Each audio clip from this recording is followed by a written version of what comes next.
wa aftiru li ru'yati. Puasalah kamu karena kamu sudah melihatnya. Melihat apa? Melihat awal bulan. Nanti berbukalah, maksudnya berhari rayalah, karena kamu telah melihat awal bulan Syawal. Kata ru'yah inilah yang bukan dua tafsiran. Ada yang memahami ru'yah itu mesti dengan mata, tapi yang lain memahami tidak selalu dengan mata, bisa dengan ilmu saja. Dua-duanya sama-sama digunakan dalam ilmu pengetahuan. Yang satu berpegang kepada empiri, yang satu lagi kepada pengetahuan rasional. Sebaiknya digabungkan antara kedua hal itu baru mantap sebagai sebuah langkah-langkah berpikir ilmiah. Kalaupun terjadi perbedaan, tidak ada masalah, karena dua-duanya ijtihad.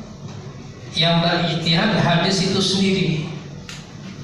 Perkataan Allah dan Rasul mutlak benar, tapi ketika sudah ditafsirkan, itu pendapat adalah ijtihad. Al-ijtihad la yuqadu bil ijtihad. Sebuah ijtihad tidak dapat membatalkan ijtihad yang lain, karena dua-duanya bersungguh-sungguh. Orang ru'yah bersungguh-sungguh dengan ilmu ru'yahnya, ahli hisab sungguh-sungguh pula dengan ilmu hisabnya. Nabi juga menjamin, bukan Nabi ya, para mujtahid itu mengatakan, Nabi juga mengatakan, seorang mujtahid apabila dia berijtihad dan benar hasilnya dapat pahala 2. Apabila salah masih beri pahala 1. Apa yang dihargai? Kesungguhannya tadi. Yang salah itu kalau saling menyalahkan, saling meledek, saling mencemooh, itu yang salah. Karena mereka tidak bisa membangun yang namanya ukhuwah dan kerukunan. Biarkan mereka yang puasa kemarin, biarkan pula mereka yang puasa sekarang. Yang tahu siapa yang benar itu hanya Allah Subhanahu wa ta'ala. Karena itu yang penting kita jaga ukhuwah dan kerukunan. Begitu cara kita menyikapi perbedaan-perbedaan yang terjadi di dalam hasil ijtihad.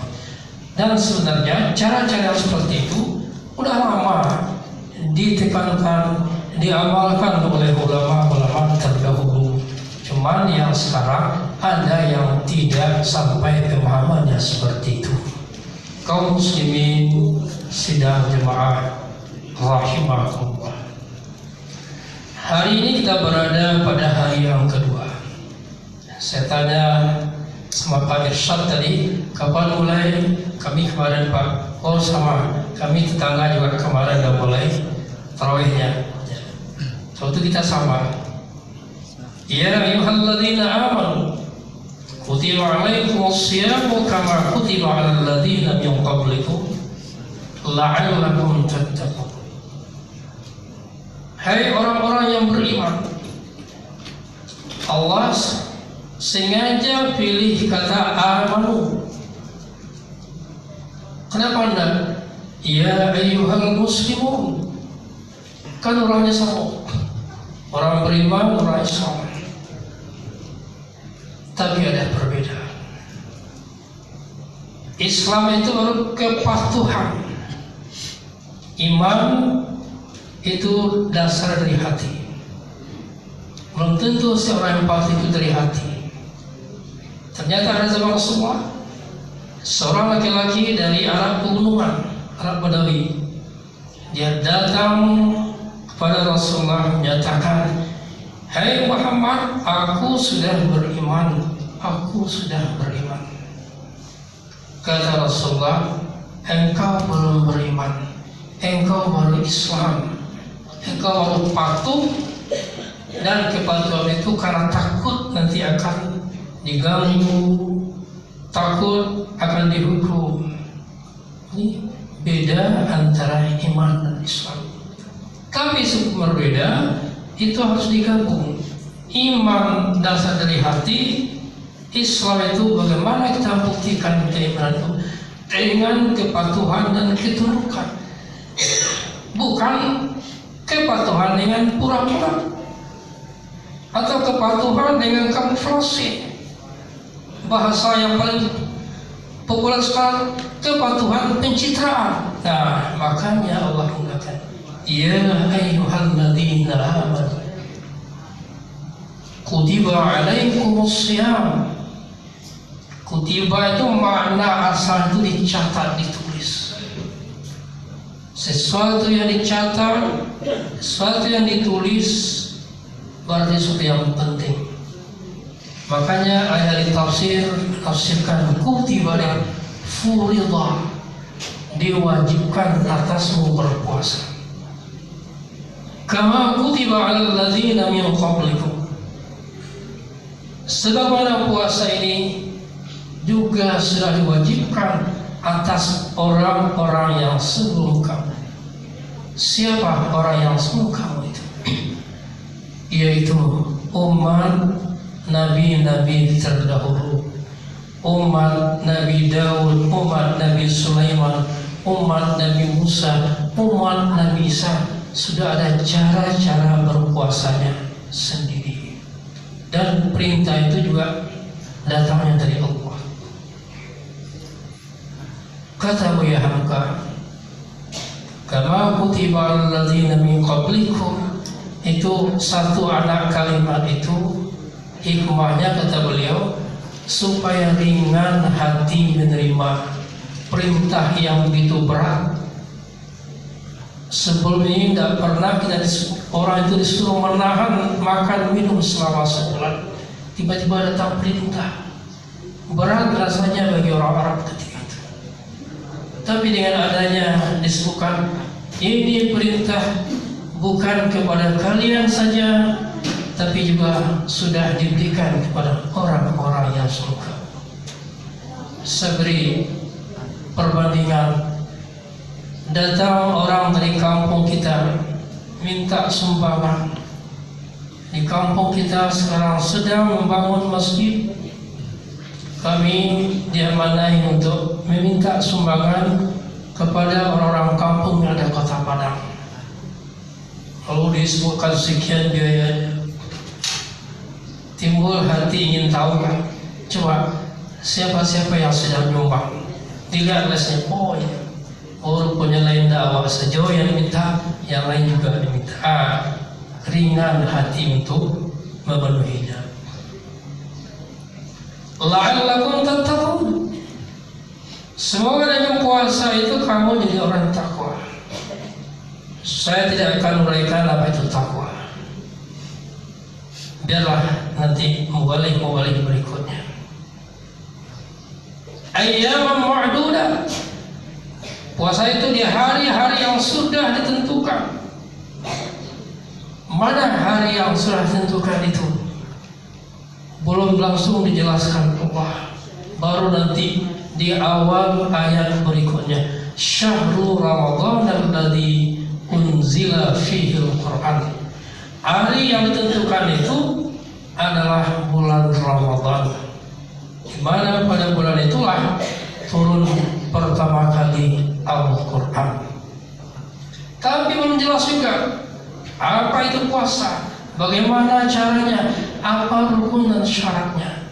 Seperti itulah biasanya ayat Quran itu tidak merinci, tidak menjelaskan, hanya global.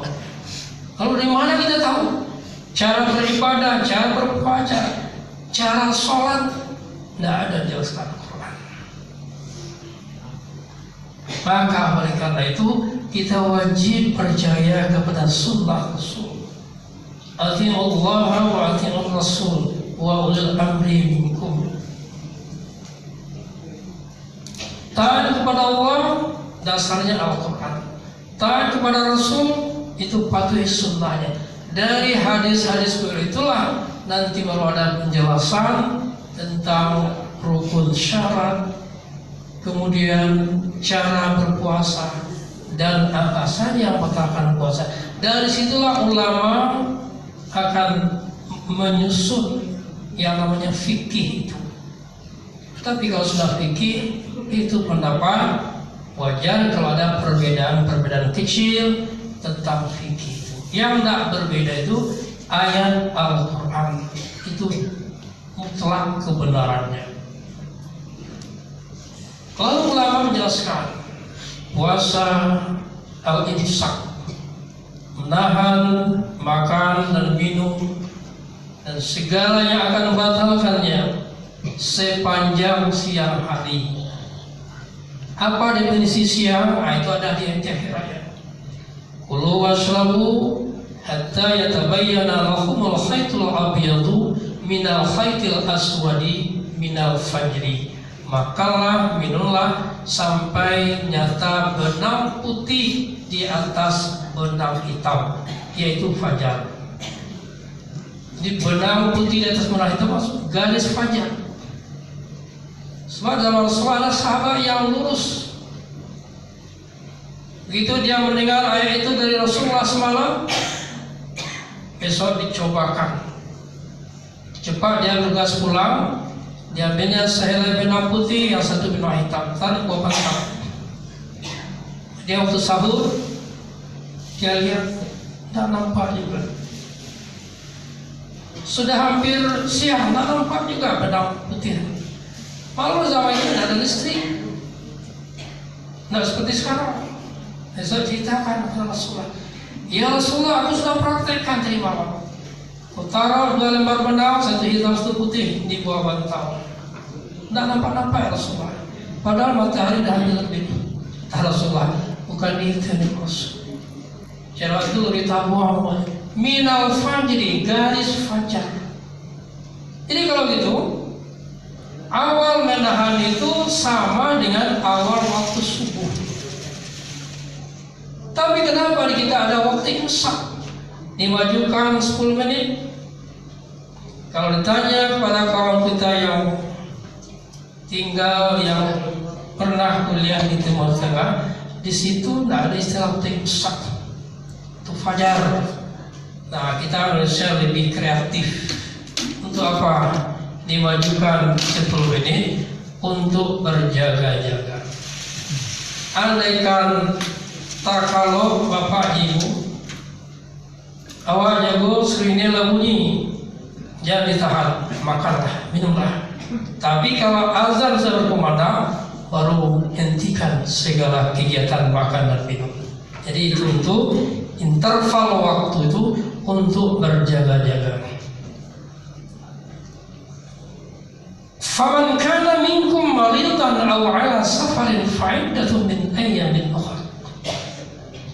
Allah langsung berikan penjelasan, walaupun puasa itu wajib bagi orang yang beriman, tapi kalau ada yang sakit dan musafir, dia boleh tidak berpuasa, tapi wajib ganti nanti di hari yang lain.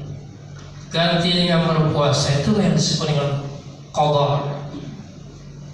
Siapa yang wajib mengqadha? Orang sakit dan orang musafir yang meninggalkan puasanya di bulan Ramadan. Seperti apa sakitnya juga tidak ada penjelasan. Seperti apa perjalanannya juga tidak ada penjelasan rinci tentang itu. Apakah kalau kita sakit kepala sedikit, atau sakit lutut, tidak tahu mau puasa. Nah, terulang kepada hati nurani kita. Pikirkan juga akan mengganti nanti yang lewat. Begitu pula musafir. Musafir artinya orang yang sedang dalam perjalanan. Sejauh apa perjalanannya tidak dijelaskan dalam hadis. Cuma ijtihad ulama saja. Musafir yang boleh mengqasar dan menjamak salat katanya itu sepanjang kira-kira 2 hari perjalanan dengan kaki, bukan dengan kendaraan. Ukur saja. Mulai dari Siko ke Tinggi ke Giro sampai 2 hari berjalan kaki. Nah, itu sudah boleh menjamak dan mengqasar salat. Di situ boleh keringanan untuk orang berpuasa. Tapi musafir zaman dulu tidak sama dengan musafir seperti yang tersebut dalam sebuah riwayat. Sahabat pernah ikut berperang bersama Rasulullah, menuju medan peperangan itu sampai asar. Dari pagi dia berjalan, sehingga ada yang tidak tahan lagi menahan haus. Waktu itu bulan Ramadan. Lalu diceritakan Rasulullah, ya Rasulullah, tadi ada kawan kami yang tidak sanggup lagi menahan haus, dia minum. Tapi aku dengan kawan yang lain tetap berpuasa. Bagaimana dia Rasulullah? Apa komentar Rasul? Yang membukakan puasanya bagus karena dia telah mengambil keringanan dari Allah. Itu namanya rukhsah. Jadi rukhsah itu dispensasi yang diberikan kepada orang-orang yang betul merasa kesulitan. Yuridullahu bikumul yusra wa la yuridu bikumul usra. Allah menghendaki kemudahan bagimu, Allah tidak hendak mempersulit-sulit kamu. Itulah salah satu prinsip dalam syariat Islam. Yang tidak boleh itu mempermudah-mudah atau menganggap enteng perintah Allah. Itu tidak boleh.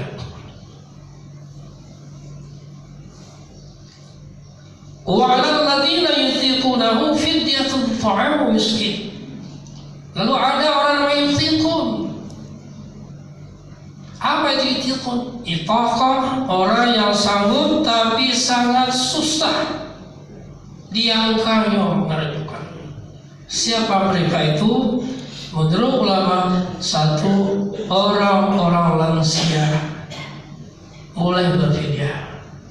Di keluarga nenek awak, kakek awak, dalam lansia, istrinya lemah, dan cari dulu. Lek kalau dia buat puasa, kalau tidak, biarlah kami anak-anak bayarkan fidyah. Itu nampak bakti. Yang kedua, orang sakit menahun, tidak sembuh-sembuh, keluar masuk rumah sakit, dan setiap hari mengobat, boleh ganti dengan fidyah. Bahkan buruh-buruh tambang yang kerja keras di bawah tanah, tidak ada lagi mata pencahariannya yang lain, sedangkan dia harus menafkahi keluarganya dengan pekerjaan itu. Kata Imam Muhammad Abdul, boleh fidyah saja. Itu dijelaskan oleh pengarang fikih sunnah Syekh Sadiq. Bagaimana dengan ibu hamil dan menyusui? Ada dua pendapat. Kalau dia khawatir kepada anaknya saja, bukan dirinya, dia qadha, tambah fidyah katanya. Tapi kalau khawatir kedua-duanya, untuk anak dan dirinya cukup qadha. Itu pendapat yang pertama dari Imam Syafi'i dan Imam Ahmad. Tapi ada pendapat lain berdasarkan tafsiran Ibnu Abbas. Ibnu Abbas pernah mengatakan kepada pembantunya yang sedang menyusui anak, kau bayar fidyah saja. Dia ada dua pendapat di situ. Terserah kita, mana yang kita yakini itu yang kita ambil. Kalau tidak yakin, jangan ambil. Bapak dan ibu yang saya hormati, oleh karena kita masih berada di awal Ramadan, persiapan yang perlu kita persiapkan, pertama, iman. Itu dasar dari segala amalan. Yang kedua, ilmu. Tambah ilmu pengetahuan. Ulang-ulang kembali membaca fikih puasa itu, dan atau banyak mendengar ceramah dari para guru-guru kita. Dan yang tidak kalah pentingnya, bersihkan hati. Kalau badan sudah dibersihkan dengan balimau, mau tujuan orang tua-tua kita dulu mengadakan tradisi balimau, intinya apa?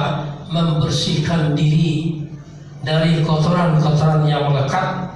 Maka mandi balimau. Dulu mandinya mau di sungai, tapi sekarang orang sudah punya kamar mandi di rumah masing-masing. Kenapa harus ke lubuk-lubuk? Kenapa harus ke lubuk Minturun, lubuk Paraku, lubuk Lintal, lubuk Punta, sampai ke lubuk Mata Kucing? sudah kehilangan makna dari balimau itu. Akan dosa yang tumbuh mandi bercampur mudah-mudi di tempat terbuka. Lebih penting lagi melimaui hati dari kotoran-kotoran yang melekat, sampai penyakit hati. Pertama namanya penyakit AIDS, AIDS. Penyakit angkuh. Tidak ada orang yang hebat dari kita, merasa paling kuasa, merasa paling hebat. Kalau ibadah kita saja yang sunnah, ibadah orang dikatakan bid'ah. Itu tidak lebih dari arogan dan kesombongan. Mari kita habisi kalau ingin puasa kita diterima oleh Allah. Yang kedua penyakit iri hati, namanya hasad. Hasad itu ibarat kayu melalap, api melalap kayu yang kering, habis pahala amal kebaikan kita.